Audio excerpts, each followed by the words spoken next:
Hello ഒരുവൺ, അപ്പം എല്ലാവർക്കും ചാനലിലേക്ക് വീണ്ടും സ്വാഗതം. ഞാൻ ശരത്. അപ്പോൾ ഇന്ന് നമ്മൾ വാർ 2 ട്രെയിലർ റിയാക്ട് ചെയ്യാനാണ് ഇപ്പോൾ വന്നേക്കുന്നത്. അതിന് മുമ്പ് ഞാൻ ഫാന്റാസ്റ്റിക് ഫോറിൻ്റെ ഒരു റിവ്യൂ ഇട്ടിരുന്നു. അത് കഴിഞ്ഞ് ഉടനെ തന്നെയാണ് ഞാനിതും റെക്കോർഡ് ചെയ്യണത്. അപ്പോൾ ഇതിൻ്റെ ട്രെയിലർ ഞാൻ സിനിമയ്ക്ക് പോയ നേരത്തെ ആയിരുന്നു വന്നിരുന്നത്. രാവിലെ തന്നെ റിലീസ് ചെയ്ത സംഭവമാണ്. ഞാൻ കണ്ടിട്ടുമില്ല, തിയേറ്ററിൽ ഞാൻ കണ്ടിട്ടുണ്ടായിരുന്നില്ല. അപ്പോൾ എന്താണെന്ന് നമുക്ക് നോക്കാം. ട്രെയിലറിലേക്ക് കിടക്കാം. War 2 official trailer. Hrithik Roshan, NTR, Kiara Advani, Ayan Mukerji, YRS, spy universe. ഉള്ളത് പറയാലോ, സ്പൈ യൂണിവേഴ്സിനെ പറ്റി എനിക്ക് ആദ്യം ഒരു ഇതുണ്ടായിരുന്നുണ്ടെങ്കിലും പഠാനും എനിക്ക് കുഴപ്പം തോന്നിയൊന്നുമില്ല. VFX നന്നാക്കാമായിരുന്നു എന്ന് തോന്നി. പക്ഷെ ഇത് ഒരേ തീം തന്നെയാണ്. ഇന്ത്യ പാകിസ്ഥാൻ, ഈ ഒരു യുദ്ധം, അത് ഇത് ശത്രു, ഇതൊക്കെ തന്നെയാണ് തീം. കണ്ടുവെക്കാം. ഹൃതിക് റോഷന്റെ പടമായ കാരണം എന്തായാലും ഞാൻ കാണാൻ പോകും. NTR ഉണ്ടോ ഇല്ലയോ? NTR എനിക്ക് ഇഷ്ടമാണ്, പക്ഷെ ഹൃതിക് റോഷൻ ഉള്ളതുകൊണ്ട് പോകും. NTR ഇഷ്ടമാണെന്ന് ഞാൻ ദേവര കണ്ടിട്ടില്ല. എപ്പോഴും ഞാൻ കാണാൻ താല്പര്യമില്ല. കണ്ടിരുന്നു കുറച്ചൊക്കെ, പിന്നെ കഥ എനിക്ക് മനസ്സിലായി എന്താണെന്നുള്ളത്.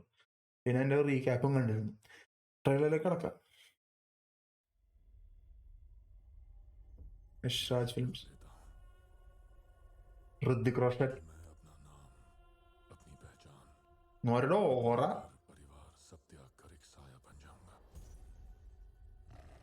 ഇതിലും നെഗറ്റീവ് ഷെയ്ഡാണ്.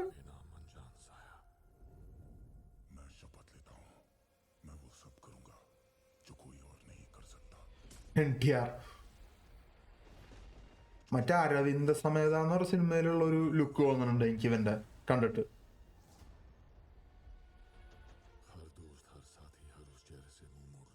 അപ്പൊ മറ്റേ ഓക്കെ, കിയാറ, ഹൃതിക്.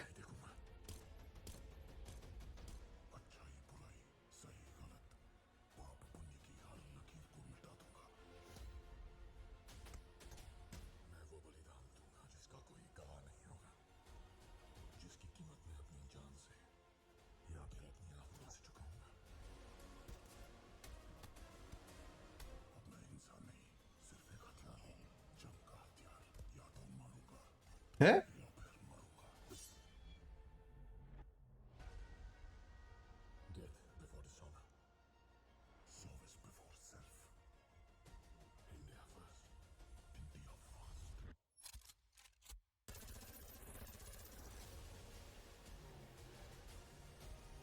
എന്ത് സംഭവം?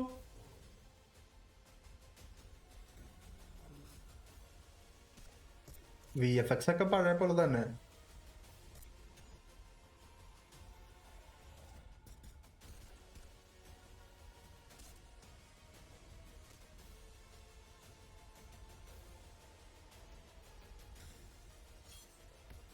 ഹസ്കി വുമൺ, ഋതിക്കിന്റെ ഓറ. Warriors will rise.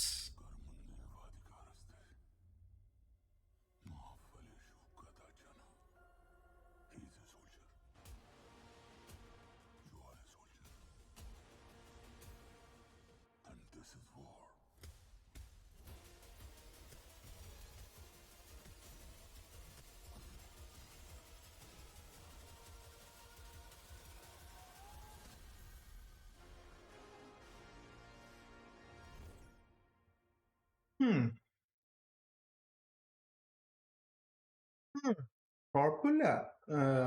എനിക്ക് രണ്ടു മൂന്ന് കാര്യം ഇതിനെപ്പറ്റി സംസാരിക്കാനുണ്ട്. പക്ഷെ അപ്പോ വാർ 2 ട്രെയിലർ നമ്മളിപ്പോ കണ്ടു.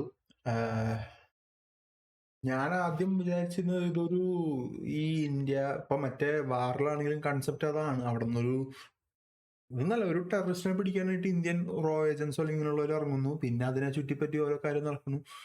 ഇതായിരിക്കും സംഭവം എന്നാണ് ഞാൻ വിചാരിച്ചത്. പക്ഷെ അങ്ങനെയല്ല, അതൊരു സർപ്രൈസ് ആണ്. പക്ഷെ അറ്റ് ദ സെയിം ടൈം എന്റെ കൺഫ്യൂഷൻ എന്ന് പറയുന്നത്, ഇതിപ്പോ Indian soldier versus Indian soldier എന്നുള്ള കൺസെപ്റ്റുമാണ്. ഹൃതിക് ആണോ വില്ലൻ, NTR ആണോ വില്ലൻ? NTR ആണോട്ട് വില്ലനാണെന്നുള്ളൊരു തോന്നലും വരുന്നില്ല. രണ്ടുപേരും ഒരുമിച്ച് ഫേസ് ടു ഫേസ് നിൽക്കുമ്പോൾ ഹൃതിക്കിനാണ് ഓറ, അതുണ്ട്. എന്നാലും ഇൻട്രസ്റ്റിംഗ്. ഞാൻ വലിയ പ്രതീക്ഷ ഉണ്ടായിരുന്നില്ല, പക്ഷെ ഇപ്പൊ തരക്കേടില്ലാത്തൊരു പ്രതീക്ഷ എനിക്കുണ്ട്. ഈ കൂലിയുടെ അത്രയും വരുമോ എന്നുള്ളത് കൂലിയുടെ ട്രെയിലർ കൂടി കണ്ടാൽ നമുക്ക് പറയാൻ പറ്റുള്ളൂ. എന്നാലും എൻ്റെ ഒരു ഇതിൽ കൂലിയെ തൊടാൻ പെടും എന്ന് തോന്നുന്നുണ്ട് വാർ 2. അത് കാരണം രജനീകാന്ത് മാത്രമല്ല അവിടെ ഉള്ളത്, ഡയറക്ടർ ലോകേഷ് കനകരാജ.